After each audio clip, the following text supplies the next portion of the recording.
하나님은 치료하는 하나님, 여호와 라파이시죠. 1절에 보시면은 내가 이스라엘을 치료하려 할 때, 그때 이스라엘, 북이스라엘과 남유다의 그 죄악이 이제 드러났다고 말씀을 하고 있어요.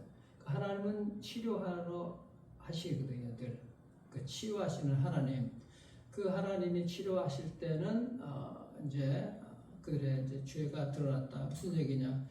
우리가 치료를 한다는 것은 뭔가가 이제 병들었다는 것이잖아요. 병이 들었으면 제대로 진단을 해야 되거든요. 진단을 제대로 받아야지 치료가 시작이 되는 거고 치료의 과정이 이제 있게 되는 것인데, 이 우리의 인생을 치료하시는 하나님, 우리의 영혼뿐만 아니라 영이 치료가 되면 모든 육체도 치료가 되는 이런 우리 인생을 치료하시는 하나님께서는 우리를 치료해 주시거든요. 그러면 그 치료의 광선을 바라게 될 때 우리가 이제 치유가 이제 시작이 되는 것이죠. 그러니까 하나님은 우리를 그렇게 치유하셔서 우리가 자유롭고 건강하게 살게 하기를 원하십니다. 근데 말씀드렸던 치료의 과정이 있는데 정확하게 진단을 해야지 치료가 되는 거예요. 하나님께서는 이스라엘 백성들이 이렇게 지금 진단을 하고 계세요. 첫 번째 진단이 뭔가 보면 4절, 6절, 7절 보시면은 특별히 4절 보십시오. 그들은 다 가늠한 자라 과자 만드는 자에 의해 달궈진 화덕과 같도다. 그가 반죽을 뭉침으로 발효되기까지만 불일으키기를 그칠 뿐이니라. 그러니까 달궈진 화덕 같다고 얘기해요. 이 달궈진 화덕, 이스라엘 백성들, 달궈진 화덕이 원래는 좋은 의미인데 여기서는 그런 좋은 의미가 아닌 거죠. 반대쪽인 거예요. 그러니까 죄를 짓게 늘 준비가 되어 있다는 거예요. 그 6절도 한번 보시면은 그들이 가까이 올 때 그들의 마음은 간교하여 화덕 같으니 그들의 분노는 밤새도록 차고 아침에 피우는 불꽃 같도다. 늘 그들의 분노와 그런 마음에 변하지 않는 것들, 이런 것들을 계속해서 준비가 되어 있는 거예요. 그리고 또 아침에 그것들이 이제 똑같이 또 불꽃을 일으켜 가지고도 또 달궈지고 준비되어 있다는 것이죠. 그러니까 이것이 무엇인가? 세상 언제나 죄 지을 준비가 되어 있으면 우상 숭배하고 세상의 유혹에 깊이 빠져 있는 것이죠. 달궈진 화덕이라는 것이 늘 그 뜨겁게 달궈져 있잖아요. 그래서 반죽된 것을 갖다 올려놓으면은 그것이 이제 알맞게 구워야 되는데 그 늘 준비가 되어 있는 거. 그리고 거기 온도에 맞춰서 이렇게 되어 있어야 되는데 늘 죄 지을 준비가 되어 있는 거죠. 깊이 빠져 있다는 것이죠. 그것이 이스라엘 백성들을 향한 하나님께서 진단하시는 거예요. 너희들 마음은 달궈진 화덕 같구나. 그렇게. 자, 그렇게 이 우상 숭배하고 세상에 훅 빠진 이스라엘 백성들 어떻게 되는가? 7절 보십시오. 그들이 다 화덕같이 뜨거워져서 그 재판장을 그를 삼키며 그들의 왕들을 다 엎드려지게 하며 그들 중에는 내게 부르짖는 자가 하나도 없도다. 그 백성들이 다 그렇게 마음이 죄 가운데 빠져 있기 때문에 왕들도 그렇고 그 재판장들도 그렇고 다 엎드러지게 한다는 거예요. 모두가 다 또 그 앞에. 근데 그들 중에 하나님께 그것을 위해서 부르짖는 자가 하나도 없다고 하는 것이죠.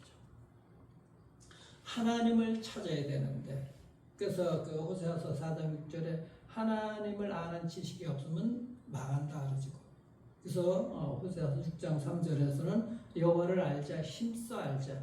그러니까 하나님을 알아가는 그 지식들이 쌓여서 하나님 앞에 나와서 말씀대로 살아가는 이런 은혜가 있고 하나님을 찾아야 되는데 찾지를 못하고 있는 거예요. 그 하나님을 놓쳐버릴 때가 많이 있죠. 세상 유혹과 그 쾌락에 빠져가지고 하나님을 찾아야 되는데 여호와를 알지 못하고 살아가고 있어요. 우리는 하나님 말씀대로 늘 변화되고 거룩하게 하나님 앞에 살아가야 되는데, 두 번째 진단이 뭔가? 하나님 뒤집지 않는 전병이라고 말씀을 하고 계시는데 8절에 한번 보십시오. 8절에 보시면은 에브라임이 여러 민족 가운데서 혼합되니 그는 곧 뒤집지 않은 전병이로다. 에브라임이라는 북이스라엘 상징하는데 여러 민족 가운데 혼합되어서 뒤집지 않은 전병이다. 전병은 한쪽이 적당히 구우고 적당히 구운 다음에 또 뒤집어야 되잖아요. 그런데 뒤집지 않았다는 얘기가 뭡니까? 그냥 내버렸다 뒀다는 거예요. 우상 숭배하고 또 다른 데 의지하고 하나님을 의지하지 않냐고. 그러니까 한쪽에 뒤집지 않으니까 계속 새까맣게 타버린 것이죠. 구워졌으니까. 이 무슨 얘기인가? 종교적 위선하고 형식적으로만 예배드리고 세상적인 삶과 유혹에 그냥 깊이 빠져버린 거, 우상 숭배. 거기에 그냥 뒤집어야 되는데 하나님 말씀에 의해서 그것이 뒤집어져야 되는데 변화가 돼야 되는데 그냥 그 세상 유혹에 우상 숭배 그냥 빠져 있는 거, 위선적인 삶에 그냥 빠져 있게 되는 것이죠. 그래서 이거 그다음에 이 여러 민족 가운데 혼합되니 그 세상의 우상들 다 혼합된 거예요.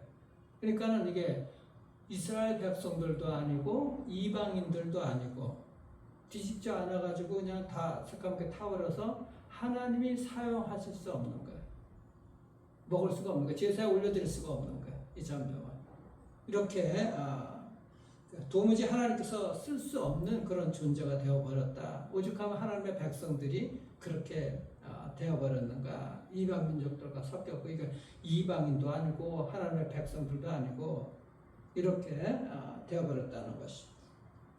그러니까 우리가 하나님의 말씀에 의해서 성령의 음성을 들으면 우리가 변화가 되고 뒤집어져야 되는데 뒤집지 않으면 이렇게 뒤집지 않아가지고 새카맣게 타버린 이런 전병에 대해서 하나님께 이렇게 올려드리지도 못하고 쓰임받지 못하는 이런 인생 되지 않도록 우리가 성령의 음성을 들으면 변화가 일어나야 되죠. 마음에 뒤집어야 되죠. 알맞게 구워지면 또 뒤집고. 그래서 이 하나님의 그 만찬에 올려지는 그 전병처럼 떡처럼 이렇게 올려져야 되는데 그렇지 못하다고 주께서 그렇게 우리가 이 죄를 회개하고서 하나님께 돌아오면 그 뒤집어진 전병이 되는 거예요.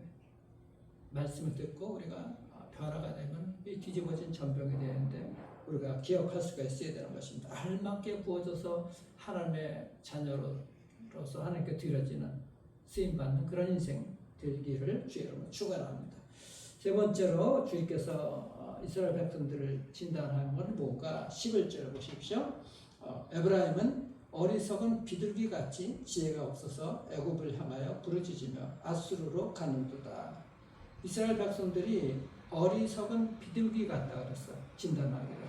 왜 그런가? 왜 어리석은 지혜가 없다 그러냐? 비둘기 같다 그러냐? 애굽을 향해서 부르짖으며 아수르로 가는도다. 왜 저기 아수르가 침입해 왔는데 하나님께 가서 부르짖어야 되는데 이집트를 찾아가서 이집트에게 도움을 요청하는 거예요. 그 어리석은 비둘기라는 것이지. 하나님의 어린 그런 사랑받는 비둘기, 하나님의 성령이 임하신 그런 비둘기가 아니라 어리석은 비둘기라는 거예요. 하나님을 찾아가지 아니하고 다른 데로 찾아가는 것이지. 우리가 하나님 앞에 나와서 하나님 붙들어야 되거든. 그것이 성령께서 주시는 지혜인 것이고 하나님의 사랑을 받는 그런 자라고 하는 것입니다. 그래서 이 어리석은 비둘기는 먹이만 보고 먹이만 쫓다가 쉽게 덫에 걸리잖아요. 먹이 주는 쪽으로만 쫓아가는 거예요. 아수르가 그 당시에는 침략에 하고 강대국이니까 아수르를 상대할 수는 이집트가 커 보이니까 그쪽으로 쫓아가는 거예요. 하나님을 의지하지 않고 하나님 앞에 나와서 가는 거예요. 이스라엘 역사는 하나님의 손에 붙들려서 이끌림 받아 하나님께 그렇게 구원받는 하나님의 백성인데 그들이 그런 것들을 경험했음에도 불구하고 눈에 보이는 현실 속에서 눈에 보이니까 아수르를 상대할 수 있는 건 이집트밖에 없다고 생각하고 이집트로 쫓아가는 거예요. 오늘날도 마찬가지입니다. 우리가 다른 것이 아니라 하나님 앞에 나와야 되거든. 하나님 붙들어야 돼요. 하나님 손에 붙드는 거예요.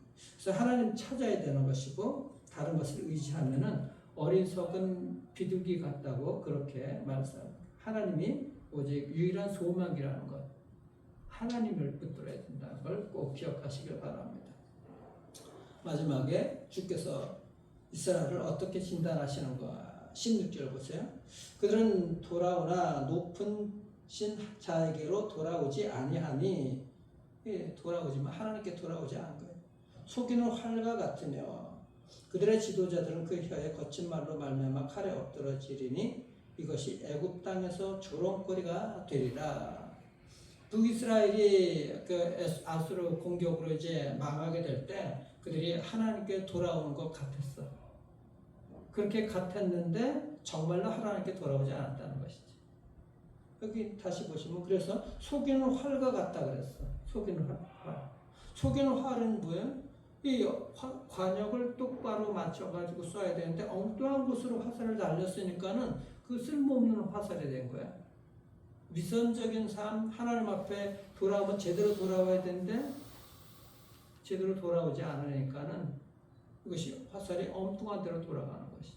원래 화살이 정확하게 관역을 맞춰가지고 방향을 맞춰가지고 힘있게 쏘면은 그 관역에 명중하잖아요. 그럼 큰 무기가 되는 것이거든요. 하나님은 이스라엘 백성들에게 속이는 화살이 아니라 정확한 화살이 되어서 세상에서 이 죄에 대해서 제대로 맞추기를 원하는 거거든. 그리고 악을 갖다가 멸망시키기를 원하시는 것이거든. 그런데 속이는 화살, 엉뚱한 곳을 쏘니까는 이스라엘의 조롱거리가 된 것이지. 그들이 아수르가 쳐들어왔을 때 하나님을 붙들고 하나님 앞에 나아갔으면, 이집트를 의지하지 않았으면은 이집트 사람들이 오히려 더 하나님을 두려워하고 그랬을 거예요. 그런데 이집트를 의지했기 때문에 이집트도 망하고 이스라엘도 망하고 하니까 이집트의 조롱거리가 되었다고 지금 얘기를 하고 있는 거예요. 하나님을 찾지 않고 다른 데로 가게 되면 하나님의 이 세상의 조롱거리가 되는 것이죠. 우리가 이 하나님을 믿는다고 하면서도 자칫 이게 내 문제에 빠져가지고 그렇게 되면 이게 넘어지고 엉뚱한 화살이 되는 것이죠. 제대로 화살이 이게 정확한 곳으로 날아가야 된다. 하나님을 의지하고 나가. 그래서 정확한 화살이 되었을 때는 하나님의 큰 무기가 되는 거예요. 하나님의 손에 들려서 세상의 악을 정확하게 쓰러뜨리는 이런 무기가 돼야 돼요. 하나님 손에 의해서. 그것이 하나님의 백성들인데 이들은 그 세상 유혹과 자기들이 원하는 것만 쫓아가고 엉뚱한 곳을 찾아가다가 그들은 다 허무한 인생이 되어버린 것이죠.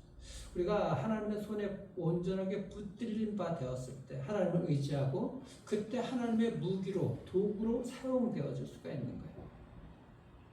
속이는 화살, 엉뚱한 것이 아니라 하나님은 1절에서 우리를 치료하신다 그랬어요. 이스라엘 백성들을 치료하려 할 때 그들을 늘 하나님께서는 치료하기를 원하시고 계시고 준비하고 시작하시고 계시거든요.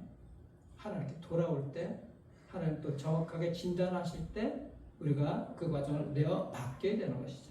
의사의 손에 환자가 모든 것을 맡기듯이 그 주님 손에 우리가 붙들린 바 되어서 우리의 모든 연약한 것들, 병든 것들 맡길 수 있기를 바랍니다.